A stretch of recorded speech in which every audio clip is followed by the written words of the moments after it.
My name is Paul Akwabi. I come from a family of four. Actually, we are four boys, all of us. I'm the firstborn. So my father passed on when I was around 9 years, and that time marked actually a very big shift of all our lives, because my mother didn't have a job.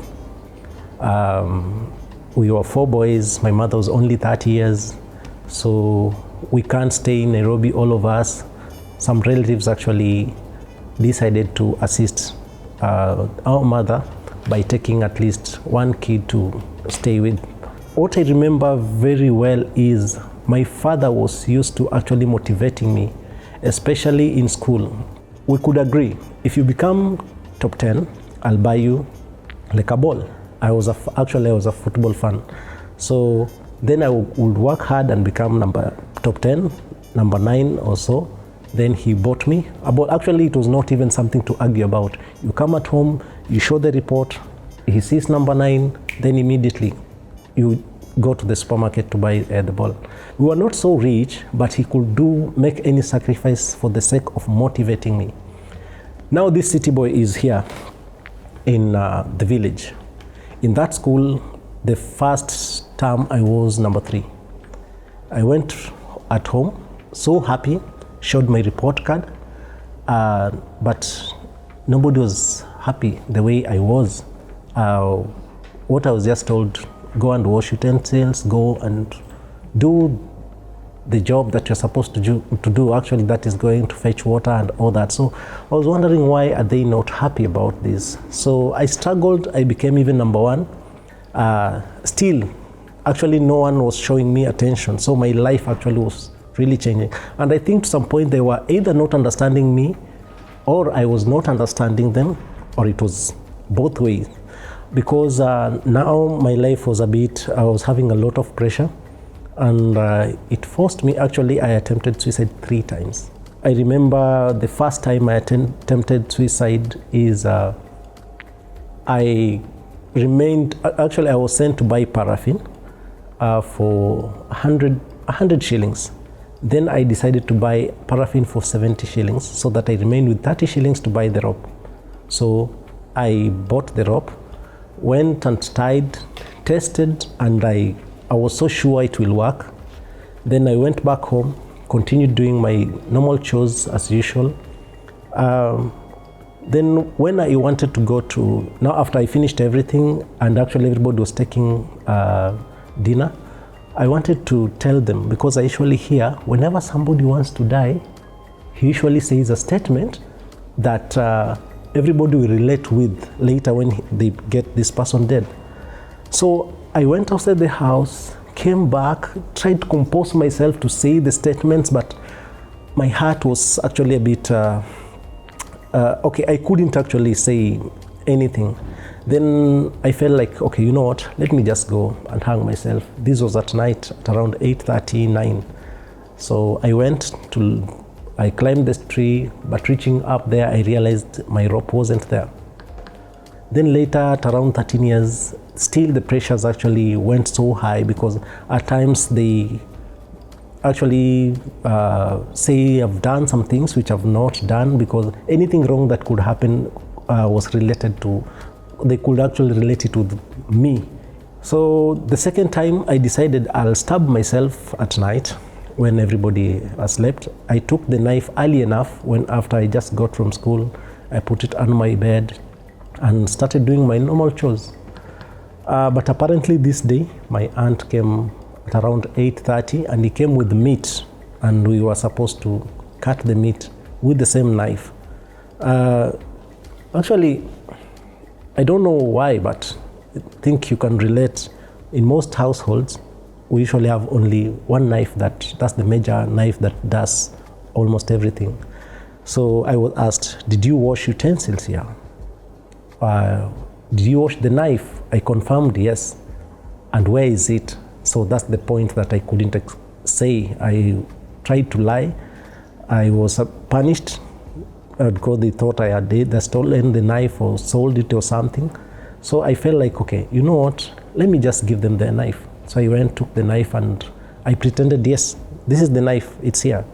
Yet I knew where it was before.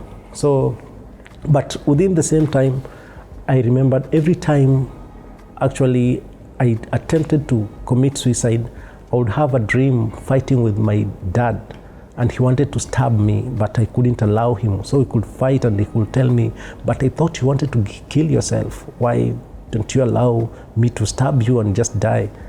So I think I just wanted to choose the way I wanted to die. At some point, that's what I thought. So when I was in class 8 now, later at 14 years, and I remember I didn't have even textbooks, I wasn't bought like anything. I'm a head boy in that school, actually. And I have all this pressure in the leadership in school. At home still, I'm doing all these chores. My performance is going down. My uncle can't understand why I've been performing well, but now I'm not performing well. So I felt like, no, I think this a time I should, because I'm not also ready to see myself as a failure in life. So I took 10 shillings. I went and bought the rat poison. It's called rat and rat. I put it in my bag when I was going to school in the morning. Then everything happened normally the way it was happening, because I had also planned that I'll take it when I was going just to sleep in the evening. Then that day I had asked for only our head girl. I remember that time I had requested her for a pen. Remember, I didn't have a pen, so I could borrow today from one person to another person. I had Susan's pen. She was called Susan. So she came at around games time and asked me, where is my pen? I would like to write my notes and all that. So I told her to go and pick in my bag. Just there was a pocket there. So when she went, she checked like almost everywhere, and she met with this poison that day. Instead of coming to ask me, she went directly to the headmaster and showed the headmaster what was in my bag. They asked me, what's that? Actually, I was shocked and I started crying. They didn't ask me anything else, but I remember now just saying a lot of things that are happening in my life, how I'm not seeing myself making it in life, so I just cried and expressed myself. So they asked me, can we call your parents? They knew my parents were the people I was staying with. So I told them no, I didn't like, and I requested the headmaster to never tell anyone if he wants me alive, that is. And actually he kept the promise. Up to date, I've never heard from anyone else actually within my family. So that's how actually I missed my third time of committing suicide. Then I was given, within that time they had started bringing books to schools within the Kibaki era, the textbooks and all that. I was given the key to access the library where the books are, to try and arrange them during the weekends, so I could access even more materials, and my life wasn't that much hard. And I thought, let me push on again in life. But from that time, actually, I've never ever thought about suicide again. I think God saved me with a reason, because when I joined high school at around Form 3, I was approached by a blind teacher. I was doing actually computer as a subject. So I was approached by a blind teacher who told me that he's been asking all around a student who's good in computer to train him. So he wanted me to train him how to use a computer. So he asked me, can you do that? I confirmed yes, but not because I could. It's just because I feared letting him down. I feared disappointing him. So I told him yes. So he asked me, what can you train me? He went for the next World Blind Union meeting, and he told them that he knew how to use a computer. Then he was given a computer and he could type as they were giving speeches. He could type all the speeches, and his salary actually got increased. And he was the only teacher by then who's blind and can use a computer in the country.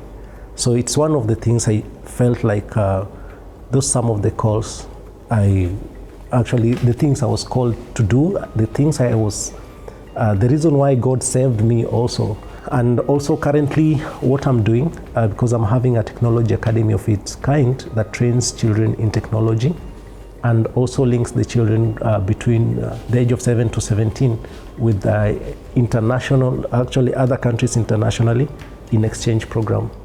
I can't figure out exactly what makes me so happy. What I know makes a big difference in me is whenever I assist somebody to achieve something and they end up achieving. Like for example, even what I'm doing with the children, I was so glad. Actually, it's among happiness that still actually boils in my heart. Seeing a 12-year-old kid developing a website and being paid by a company with the work he has done. And to me, I feel like this is the age I was in and I really wanted to make a difference. I didn't know how, but I've been able actually to give another kid chance who has done it the same way I could have done it. Because I can't actually reverse my life, but there's something which I can do that I wished to do when I was a certain age. So it is among things that makes me so happy whenever now the things I failed and I can push somebody to achieve happen.